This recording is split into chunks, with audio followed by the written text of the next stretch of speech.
lidi, vítám vás u nového videa.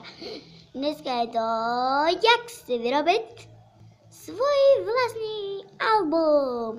A to musí být lepse ze sladké obuce. Takže budeme potřebovat 2 fotečky od sladkých, který potřebuji já a moje mamka, která právě stojí tam. A moje ségra tady očividně není.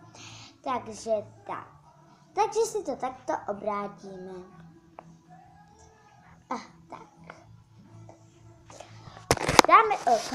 Dáme to blíž k sobě. Takto. Vezmeme izolepku a zalepíme tu izolepkou. Otočíme a zkusíme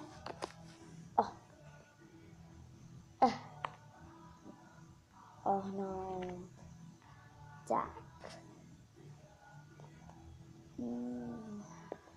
A máme album.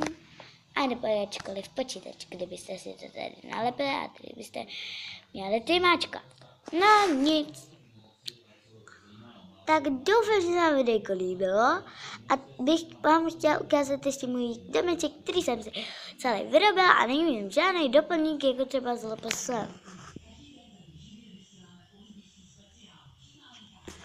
Tady nic. A tady to je můj pokojíček, který jaksi není dokončený. A počítám si časáček.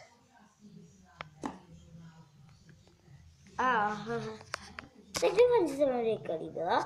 Pokud jo, nezapomeňte zanechat like a neberte to jako vytahování, vychlubování. Prosím vás. A čusák, trvá to zatím 2 minuty a 3.